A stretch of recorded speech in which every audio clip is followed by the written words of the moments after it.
Welcome to the Rudy Reyes Show. This is Rudy Reyes. Good afternoon, everybody.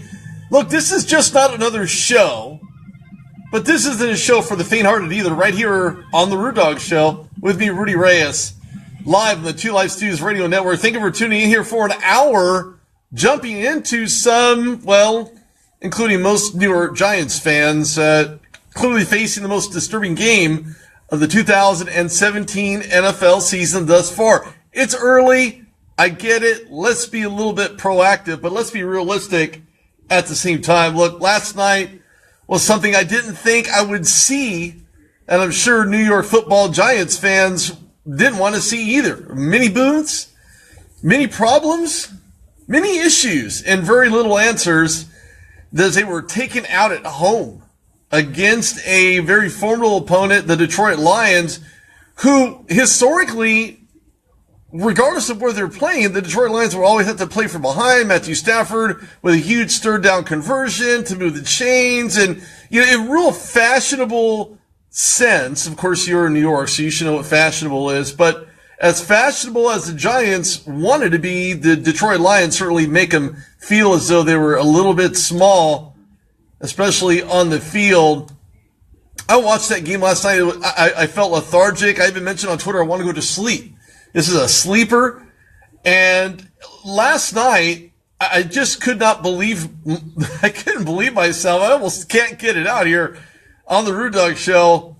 But the Lions were running all over the Giants' front seven, and defensively, they couldn't win the battle at the line if their mother was in a building that was on fire. Heaven forbid that would ever happen, but the dynamic duo of Theo Riddick and a receiving touchdown to his credit, in addition to Amir Abdullah, had won over 116 rushing yards last night, averaging just 4 rushing yards per play against Olivier Vernon, who led the front seven for the Giants defensively. Look, one of the most disparaging aspects to the Giants' loss was the protection offensively, which would ensure more precise, accurate throws from Eli Manning.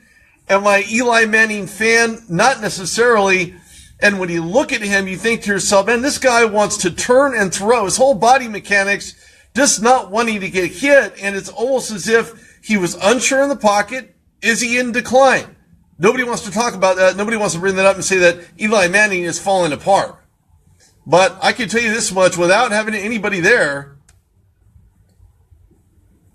and there's an echo. I know why there's an echo, because I'm on Facebook Live, so I will make the adjustment there. Hopefully that's better for those listeners out there, Gary and Al. Everybody has problems with their show, Gary. It's sad, but it's true. So all we can do is just work our way through it, just like the problems that the Giants are facing right now. And again, it's subpar quarterback play that just makes you wonder, maybe it wasn't that great. Maybe we can see Eli Manning in a different system, perhaps. But he just doesn't look very good, and in fact, it was horrific. I believe that I'm being nice when I make this statement. I'm not trying to say that when I listen to guys in the locker room, and I've heard quite a few of them, right now they're about pointing fingers. They say, who's this? Who's that? Why is this? Why is that? It's your fault. But not literally coming out to say that. It's more of a hidden theme. Historically, defenses that spend more of their time on the field than they do on the bench means that the offense is not doing their job. And that's probably the saddest part of all about it. I was going back and forth thinking about Eric Flowers and the lack of protection he was giving to Eli Manning. He was being handled at the line. He obviously is not the most dynamic offensive tackle. He's not the guy where you look at and see, what, this guy's a beast. He's going to be able to protect this quarterback at all times, and it's just not something that I've seen, not only in the first half, but that was zero correction made heading into the second half of the game after halftime. Despite the 11-5 season last year, Ben McAdoo calling the plays then and calling the plays now, it just didn't seem to be, there was an element missing. And the element that I noticed missing was the fluidity. The running game was basically stymied. There was really nothing going on there. Ben McAdoo just poker-faced on the side, just with very little enthusiasm, Maybe that's his style. Maybe that's his thing. You'll see coaches all over the NFL handle losses basically the very same way, or they'll put their head in their hands, or they'll give slight eye gestures saying, oh, here we go. I'm on Facebook Live, everybody. It's Rudy Reyes on Spreaker. Live here for a little bit less than an hour, but thank you for joining. Thank you for tuning in. I do appreciate it. I know Giants fans don't want to hear this, but when you look at the Giants right now in an 0-2 in a very stiff NFC, and especially when you look at where they're at in the NFC East against the Eagles, Redskins, and the Dallas Cowboys, all these teams are 1-1. They're the only team that are 0-2. And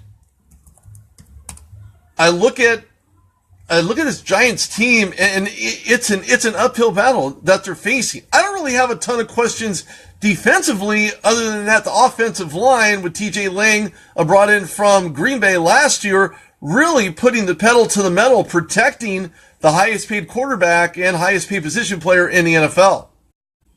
Made him look very, very good. The running game was great. They opened the gaps. The seams were there. Everything was working for the Detroit Lions. Was it that the Giants weren't that good at the offensive line? They didn't do a whole lot this offseason. And I look at Eli Manning and pocket awareness as a quarterback. You have to be familiar with not only being able to get rid of the ball in a timely manner, but to take those pressures, to take those sacks, to make you look basically lethargic as if you don't know what's going on the field. Just makes you wonder, how much time does Eli Manning have left? I ask that question.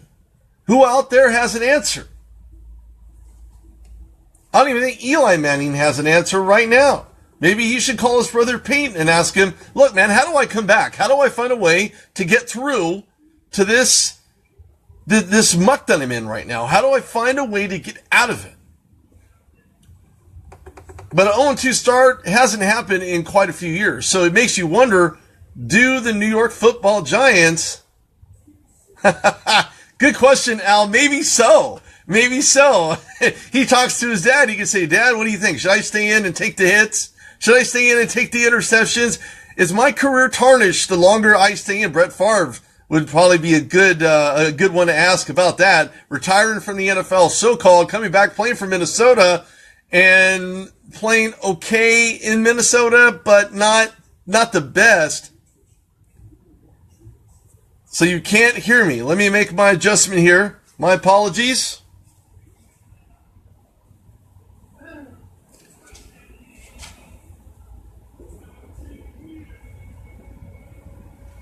Hopefully that's better. I made my adjustment there. So I apologize about that for anybody who's listening. Other people were commenting, so that tells me that they're listening. It makes sense to me. Hopefully that will be the connection that you all are looking for. Everything else is maxed out. So let's look at how the Lions' current highest paid player, at least not only for the Lions, but in the NFL, fared in yesterday's matchup against the Giants at MetLife Stadium. First, it's his mobility. That's killed a variety of defenses since he entered the league, largely due to recognizing the urgency he needs to have if the pocket breaks down. So this is not a not for long league. If you stay in the pocket against a pass rushing team, you find yourself down on the ground. Yeah, I don't know what to tell you about that, guys. It's Spreaker. It's got nothing to do with me at all. Everything's set here. Audio set. It sounds good on my end. It has to be Spreaker. Maybe you'll run an update or something after the show. Yep, sorry about that. I can't do anything about it, but I appreciate you tuning in anyway. So Matthew Stafford has struggled in the past, but has managed to regain his composure in the run game, which was on display.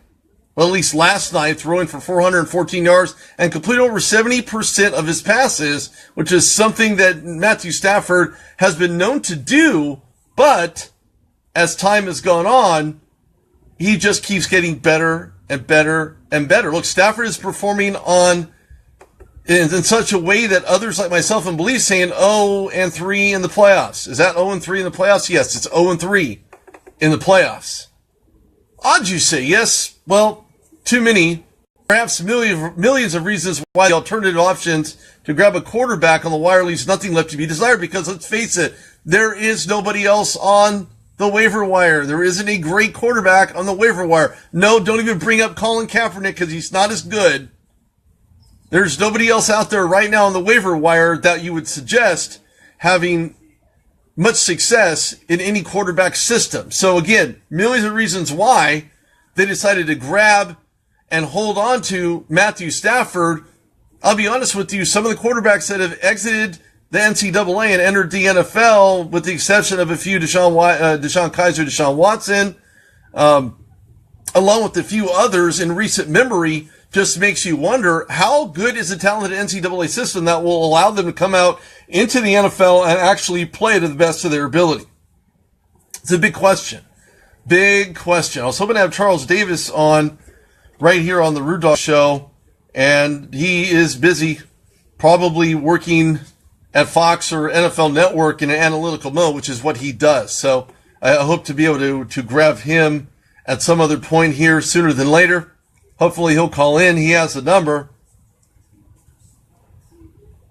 Usually quarterbacks don't grow on trees. My theory is this: if you pay up front now, you won't have to pay much more down the road when things go horribly bad.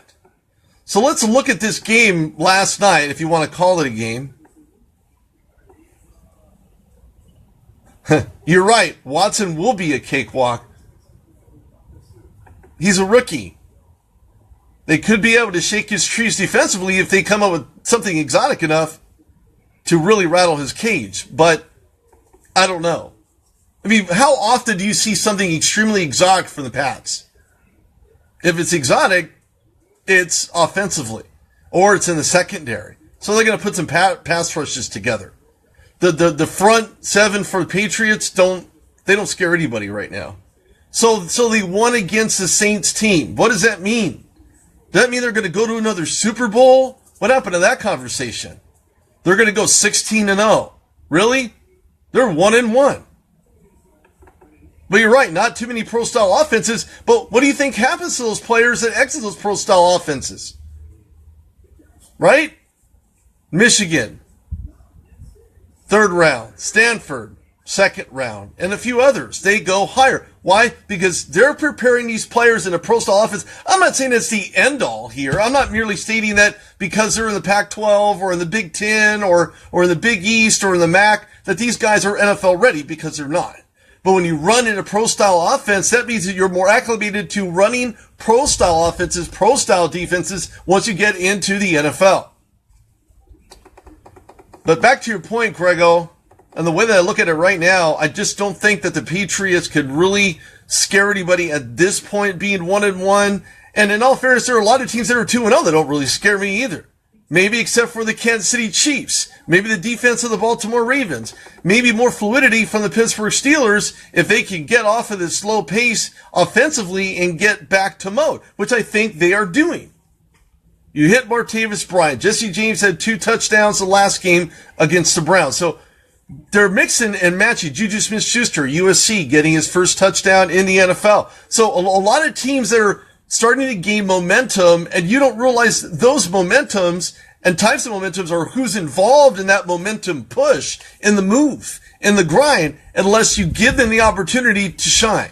And I think right now a lot of players in the NFL, despite the rookies that are playing extremely well, if you think about the polar opposite, there are players that are in the NFL, have been there for 5, 10, 11 years, 14 years, that are struggling right now in a very, very big way. From quarterbacks to offensive linemen to defensive players in the secondary, DBs, corners, safeties, and the list goes on and on and on. So for first downs, New York had them, bite the bullet at 14, passing 12, second, 2 rushing first downs. It just shows how abysmal the Giants' running game was. Third down to fish, 7 for 15 for Detroit, 4 for 12 for the Giants. And in the yards category, New York Giants beat them to the punch. But in reality's sake, passing 15 for 21, 22 for 32, 5 sacks on Eli Manning. 5 sacks. Not all of them are Eric Flowers' fault, but if you look at that line, they're all playing basically the same way. With no sense of urgency, there's no fire underneath them. They're not playing to their potential at all. And that's only the second week. So if they don't continue to figure out a way to make the change, to put some type of, I don't know, maybe gasoline in their coffee, maybe they will never find a way this season to do anything formidable, being 0-2. Can they come back from 0-2? Sure. Are they playoff conversational 0-2? Not even close. Not even close. I think the Giants need to look into another quarterback, or at least draft one and give Eli Manning at least a year or two before switching to somebody else, unless they find somebody off the tree like the Kansas City Chiefs did with Patrick Mahomes. But again, quarterbacks in the NCAA aren't exactly growing on trees right now, but I can tell you who would be great in their system.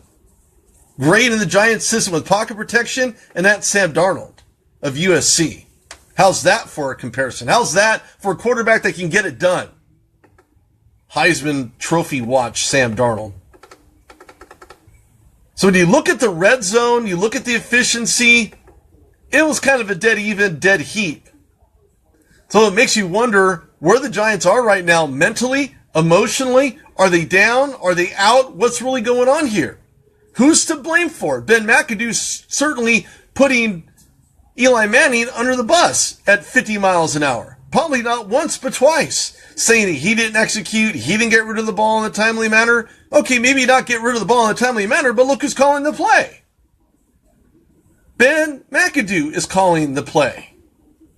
So if the play gets called and you don't have the personnel packages out there, you don't have the guys out there, you don't have the intensity on the offensive line to get something done, to execute, to move the chains continually, you're going to find yourself down and out. And that's exactly what happened to the New York Giants. It's a sad case indeed, I can assure you of that. But before we head into week 2 and the wins in the NFL, let's talk about missing players. Lawrence Timmons comes to mind. He was found a couple of days ago at a Pittsburgh airport to see his daughter. The Dolphins originally had placed a missing persons case on him. At least that's what TMZ has stated. And he had missed his last start with the Dolphins, and police reportedly found Timmons boarding a plane to see his daughter.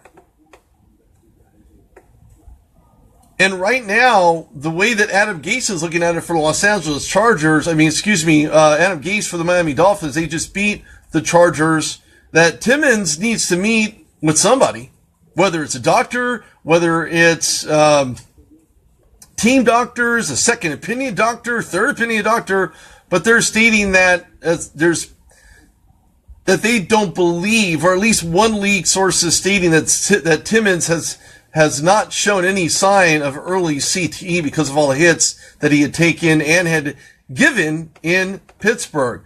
Yeah, you're right, Kelvin, you're right. Kevin Colbert Sr. No, not Kevin Colbert. Kelvin Colbert. Yes, Timmons does want to be back in Pittsburgh. And with the DB rotation, I don't know. I don't know. I mean, the biggest question is, who would you want to stay in Pittsburgh? Is it Lawrence Timmons or James Harrison? Let's be realistic here. Father Time is undefeated. And no, James Harrison did not see a snap. He did not see a sack. He didn't see a fumble return for a touchdown because he wasn't playing. James Harrison leaving the stadium shortly before the game started. I think that when you look at James Harrison, you look at the on-the-road situation against a very, I'm not going to say 0-2. I was listening to Mike Tomlin press conference. He was talking about how they were very hungry, 0-2. Man, give them a Snickers if they're hungry. Unfortunately, 0-2 for the Chicago Bears does not look very good when the Steelers go in to Soldier Field on Sunday. So it just makes you wonder, if Timmons signed, you can't save a guy like that for the playoffs. He's going to grow cobwebs on the sideline. May as well give him a walker. Or maybe some type of lazy boy with a glass of iced tea in his hand. You can't save him for the playoffs. Playoffs? Hasn't even happened yet. We don't even know if the Steelers are going to make it to the playoffs. I think they will. I feel they will. I have a strong inclination to suspect they will. Biggest question is whether or not they actually will. So I'm not putting the cart before the horse here. Don't forget, Lawrence Timmons signs a $10 million deal with the Dolphins in the offseason. Another missing person case, or persons rather, were the Dallas Cowboys, who ended up laying a mile-high egg, losing to the Denver Broncos on the road by the score of 42-17. A serious blowout. I didn't have any idea that this was going to happen. I didn't know that the Dallas Cowboys, despite their week 1 blowout of the Giants, that they would be open to being dismantled on the offensive line by this Broncos defense. And I seen this game and I thought to myself, okay, Von Miller's going to get a sack eventually. Question is when. This defense for the Broncos played extremely well. Extremely well. And when I look at the Dallas Cowboys and I think to myself, man, how do you handle going so high in week 1 to now with your head in the sand in week 2, knowing that you lost that badly? Look, is a loss? Or is it about 42-17? Or is it about 17-14? It just makes you wonder exactly how these teams, how these players, how do they cope when losing by triple digits? Look, I understand a loss is a loss, but a lack of a solid running game, and even Jerry Jones had something to say about it, with eventually stating that the poor offensive line play that Elliott had to run through was something that it was about nobody blocking for him. Now, I don't know if that's the case. I'm not going to suggest or even have a conversation as to whether or not the offensive line for the Dallas Cowboys did not block for Ezekiel Elliott. Why would you not block for your player? It doesn't make sense. But there could be some validity in that. Why ask Dak Prescott, faced uncommon pressure from Shaquille Barrett, Von Miller, and company on that line.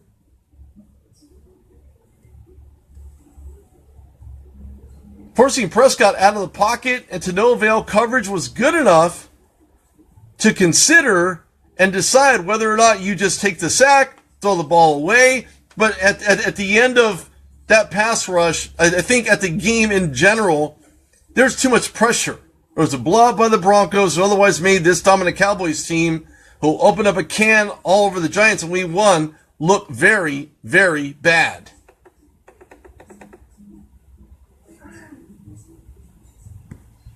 Trevor Siemian tied a career high with 4 touchdown passes.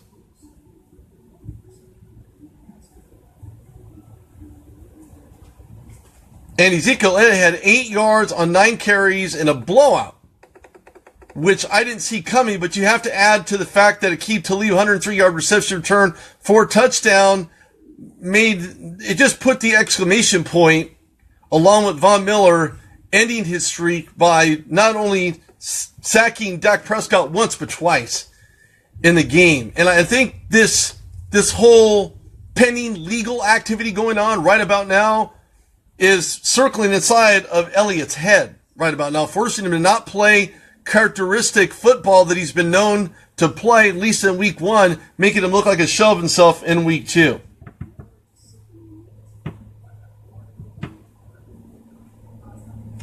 But the real star in the backfield was C.J. Anderson. 118 yards, caught a TD pass, and C.J. Anderson just looking absolutely fantastic despite losing Garrett Rolls. But when you look at the Cowboys and that 28-yard catch by Jordan Lewis, pulling the game a little bit closer, it just didn't make you feel as though there were any type of scoring strikes left in Trevor Siemian. But he was 10-6, 21-yard lead at halftime, or 21-point lead rather at halftime. And hopefully I can get Mr. Charles Davis on the phone here.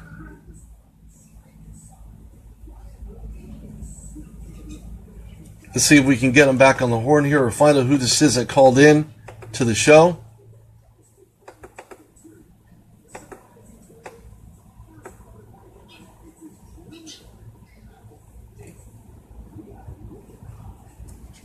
Nope, wasn't it. It was a landline. Gosh, I hate those landlines. I hate those landlines. They're horrible.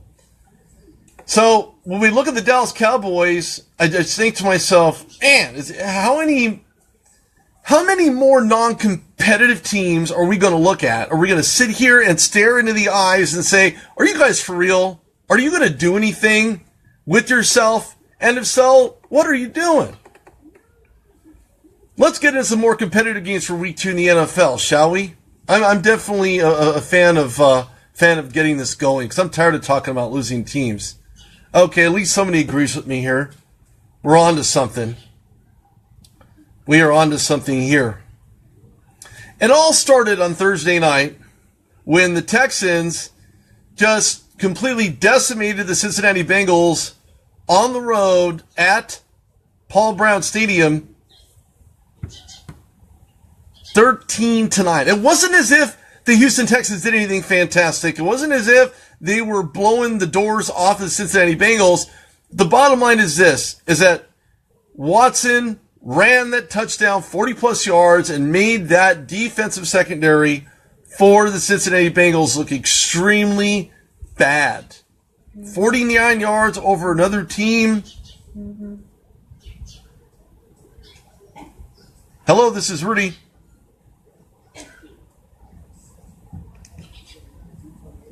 Hello, this is Rudy. Hello, Rudy. This is Charles Davis. Charles Davis. How are you, Charles? I'm doing well. Ready to do this thing.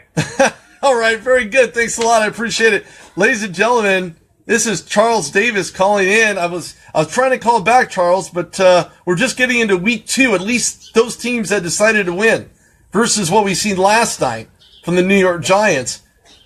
Let's talk about the Texans, shall we? When I look at the Texans at 13-9, this isn't a team that puts anything on the map.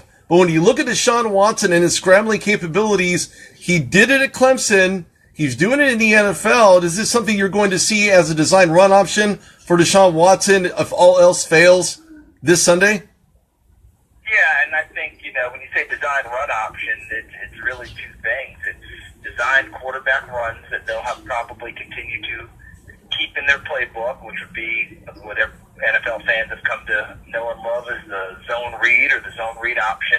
There might be some pure college option plays where he might fake it to a back and take it down the line and have a trail back. There could be some quarterback bootlegs, just some design quarterback runs where he might just take the ball and go to the corner and have some lead blockers. There'll be a number of different ways they'll do it. And, of course, as you said, when all else fails, he can utilize his legs and tuck and run and try and get upfield. I think that as an NFL quarterback, he'll also have to continue to maintain eyesight downfield because he can find targets downfield that can uncover themselves as he's scrambling, and that'll save a lot of wear and tear on his body if he's running all the time, and also keeps his receivers interested in each and every play. So multiple ways of them going about doing it. The bottom line is he will have to be an accurate thrower in order for this to work as an option. Because if you're just using your legs all the time and not throwing it well downfield, that doesn't sustain in the NFL. So that'll be part of the continued growth for Deshaun Watson.